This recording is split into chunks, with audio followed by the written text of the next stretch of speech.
လူတွေကများသောအားဖြင့်ကိုယ့်ကိုသူများဗတ်လိုက်တယ်လို့ပြောရင်မကြိုက်ကြဘူးဒါပေမဲ့တစ်ခါတလေမှာကိုယ်တိုင်မသိလိုက်ဖ ೇನೆ လိုရာဆွဲပြီးတွေးနေတယ်အဲ့ဒါကိုသတိထားမိလားဆိုတော့ကျွန်တော်ဝိတ်ကြခြင်းလို့ diet plan တစ်ခုဝယ်လိုက်တယ်ဗျာအဲ့ဒီ plan အတိုင်းလိုက်လုပ်ပြီးတော့နေတိုင်းလဲပေါင်ချိန်တယ်ပေါ့အဲ့ဝိတ်ကြတဲ့နေ့ဆိုရင်တော်လိုက်တဲ့ငါဆိုပြီးတော့ကိုယ့်ကိုကြောတက်ပြီးတော့ချီးကျူးတယ်ဝိတ်မကြတဲ့နေ့ဆိုရင်တော့ဒီလိုပဲတစ်ခါလေးဖြစ်တတ်ပါလေဆိုလျှော်လိုက်တယ်ဒီလိုနဲ့တလားပေါ့နော်တကယ်ဝိတ်ကအဲ့ဒီနာပတ်ချလဲမှာရှိနေပေမဲ့ဒီ diet plan ကြောင့်ဝိတ်ကြနေတယ်ဆိုပြီးတော့ကျွန်တော်ကျေနပ်နေတယ်အဲ့လိုဆိုရင်တော့ဒါကျွန်တော်မှာဒီ confirmation bias လို့ခေါ်တဲ့ဒီလိုရာဆွဲတွေ့တဲ့ဗတ်လိုက်မှုရှိနေပြီလို့ပြောလို့ရပါနော်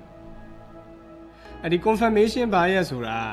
ာဒီသတင်းချက်လက်အသစ်တွေကိုဘာမှဝေဖန်ပိုင်းခြားဆန်းစစ်တာမျိုးမလုပ်ဘဲနဲ့ကိုယ့်အမြင်နဲ့ကိုက်ညီရဆိုရင်တန်းပြီးလက်ခံလိုက်တယ်ကိုယ့်အမြင်နဲ့မကိုက်ညီဘူးဆိုရင်တန်းပြီးပယ်ချလိုက်တာမျိုးနော်အဲ့တော့ဒီအထောက်ထားအသစ်တွေ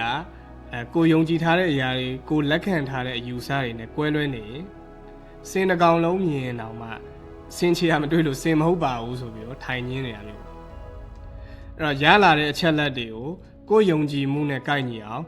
လိုရာဆွဲပြီးတော့တွေးလိုက်တာမျိုးအဲ့ဒါမျိုးတွေ confirmation bias လို့ပြောတာပေါ့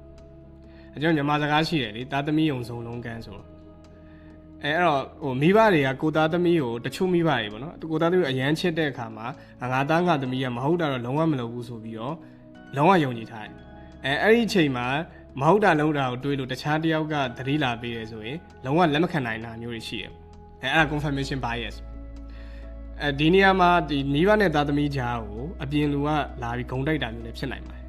ဒါပေမဲ့ကျွန်တော်ဆိုလိုတဲ့သဘောကကြတော့ဒီရလာတဲ့အချက်အလက်ကိုမှားလားမှန်လားမဆန်းစစ်ဘဲနဲ့တန်းပြီးတော့ပယ်ချလိုက်တာမျိုးကိုပြောချင်တာပေါ့နော်စီးပွားရေးမှာကြည့်မယ်ဆိုရင်လည်းလားကုမ္ပဏီက leadership team တို့အထက်လူကြီးတို့က strategy တစ်ခုချလိုက်တယ်ဆိုတော့တကယ်လို့သူတို့ကအောင်မြင်တာကိုပဲမြင်ကျင်ပါတယ်ဆိုတဲ့သူတွေဆိုရင်ကောင်းတဲ့ရလဒ်တွေကိုပဲရွေးပြီးတော့လက်ခုပ်တီးကြမယ်နော်အဲ့တော့ဘယ်နေရာပဲကြည့်ကြည့်သူတို့ strategy အောင်မြင်နေပါတယ်ဆိုတဲ့အထောက်ထားတွေကိုပဲကွက်မြင်ကြမယ်အလုံးမဖြစ်တဲ့အချက်လက်တွေကိုလွယ်နဲ့တွေ့မှာမဟုတ်တကယ်လို့မြင်ခဲ့ရင်တော့မှ special case ဆိုပြီးတော့ထားလိုက်တတ်တယ်ဘာဖြစ်လဲဆိုတော့သူတို့ကအောင်မြင်မယ်လို့ယူဆထားတာလေအဲ့ဒါနဲ့မတူတဲ့အထောက်ထားတွေဖြစ်နေလို့အဲ့ဒါမျိုးဆိုရင်လည်း confirmation bias ပဲနော်ဒါကြောင့်မလို့တရားရောက်ကချွင်းချက်ပါဆိုပြီးလာပြောရင်လည်းနည်းနည်းတော့သတိထားကြည့်တယ်လေတခါလေကြာရင်အဲ့ဒီအချက်လက်ကသူတို့ပြနေပြောနေတာတွေရဲ့စန့်ကျင်ဘက်အထောက်ထားဖြစ်နေတတ်တာ relationship တွေမှာဆိုလည်းအဲ့လိုပဲယောက်ျားတွေမကောင်းဘူးမိန်းမတွေမကောင်းဘူးဆိုပြီးတော့သတ်မှတ်ထားတဲ့အမြင်ရှိရဆိုရင်မကောင်းတာတွေပဲလိုက်ကြည့်ပြီးလိုက်မြင်နေမှာပေါ့နော်ကောင်းတာလေးများတွေ့ရင်တော့မှဒါမျိုးတော့အရန်ရှားပါတယ်ဆိုပြီးတော့ပဲတွေးပါအဲ့လိုပဲလူတွေကကောင်းတယ်လို့အမြင်ရှိတဲ့သူကြရင်လည်းကောင်းတာတွေပဲသူကွက်မြင်နေမှာပေါ့နော်မကောင်းတာတွေ့ရင်တော့ဒါမျိုးကတော့နည်းနည်းပါးပဲရှိမှာပါလေအဲ့လိုမျိုးဖြစ်တာတကယ်တမ်းကျတော့လူဆိုတာကောင်းတာမကောင်းတာတော့ဒွန်တွဲနေရတယ်လေအဲ့လိုပဲကိုကြီးညိုလေးစားတဲ့သူဆိုရင်လည်းသူဘာလို့လို့အကောင်းမြင်ပေးတတ်ပြီးတော့တော်ရုံတန်ရုံမဟုတ်တာလောက်ဆိုရင်မသိကျင်အောင်ဆောင်ပေးတတ်ကြတာပဲလေဟုတ်တယ်မလားဒါတွေက confirmation bias တွေပေါ့အဲ့တော့ဒီလိုရာဆွဲတွေရဲ့ဗတ်လိုက်မှုတွေကကျွန်တော်တို့ဘဝမှာဒီဆုံးဖြတ်ချက်အမှားတွေဖြစ်စေနိုင်တယ်ပြီးတော့နားလည်မှုတွေလည်းလွဲစေနိုင်တယ်နားလည်မှုလွဲခြင်းများရဲ့ဖခင်ကြီးလိုတော့ပြောလို့ရတယ်သဘောပြောတာအဲ့ဒါကျွန်တော်တို့ကလည်းအဲ့ဒီတိုင်းကိုတိတိကျကျလိုက်လုပ်ကြတာပဲလေကိုယုံကြည်ခြင်းနဲ့မကိုက်ညီတဲ့အချက်လက်တွေဆိုရင်လွယ်လွယ်နဲ့လေးတူရှုလိုက်တယ်နောက်ကိုကင်ဆွဲထားတဲ့အရာတွေနဲ့ကိုက်ညီအောင်လဲလိုရာဆွဲပြီးတွေးကြသေးတာဒါကြောင့်မို့လို့လေဒီစာရေးဆရာ Elder Hacks တွေက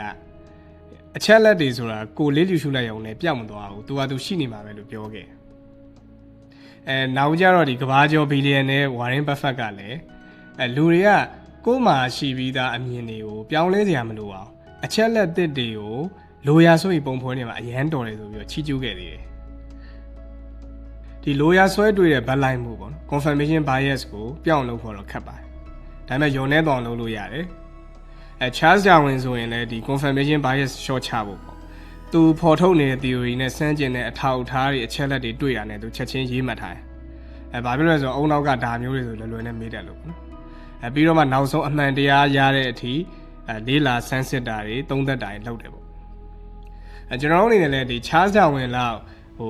်ရှိသမျှအကုန်လိုက်ပြီးရေးမမှတ်နိုင်အောင်မှကိုယ့်ရဲ့ diet plan အလုံးဖြစ်သိရဖို့ဝိမကြတဲ့ရက်တွေကိုပါမှတ်တမ်းတင်ပြီးကြည့်လို့ရတယ် နောက်ပြီးတော့ကိုယ့်ဘဝအတွက်အရန်ရေးကြီးတဲ့ဆုံးဖြတ်ချက်တစ်ခုမချခင်ပေါ့နော်ဒါမှမဟုတ်ရင်တယောက်ယောက်နဲ့သဘောထားကွဲလွဲနေပြီဆိုတဲ့အချိန်မှာကိုယ့်ကိုမိကုံးလေးတစ်ခုတော့မေးကြည့်ပေါ့နော်ငါတကယ်ပဲအမှန်တရားကိုလိုချင်တာလားဒါမှမဟုတ်ရင်ငါမှန်တယ်ဆိုတဲ့ခံစားချက်ကိုလိုချင်တာလားပေါ့နောက်ဆုံးတစ်ခုကတော့ကိုယုံကြည်ချက်နဲ့ဆက်ကျင်တဲ့အမြင်တွေကိုလည်းချက်ချင်းကြီးမပယ်ချဘဲနဲ့နားထောင်ကြည့်သုံးသက်လေးလာကြည့်တဲ့အကျင့်လုပ်မယ်ဆိုရင်ဒီ confirmation bias ကိုဖြည်းဖြည်းချင်း short ချနိုင်မှာပေါ့နော်ဒါတွေကအပြောလွယ်တဲ့လောက်လည်းအလောက်ခတ်ပါတယ်တဖြည်းဖြည်းချင်းအချိန်ပေးပြီးတော့ကျင့်ယူရမှာပေါ့နော်အဲ့တော့နောက်ဆုံးပြောလိုတာကတော့ဒီလိုရာဆွဲတွေးတဲ့ confirmation bias ဆိုတာလူတိုင်းနည်းနည်းမှာရှိတယ်အဲ့တော့ကိုယ်မှာရှိတယ်ဆိုတာကိုလည်းသိထားမယ်သတိထားမယ်ဆိုရင်အမှန်တရားနဲ့ပို့ပြီးနီးစပ်လာမှာပါအဲ့တော့ခင်ဗျားတို့ရဲ့ attention နဲ့အချိန်တွေကိုပေးပြီးတော့အဆုံးထိခြင်းတွေကျေးဇူးတင်ပါတယ်နောက်ဗီဒီယိုမှာတွေ့မယ်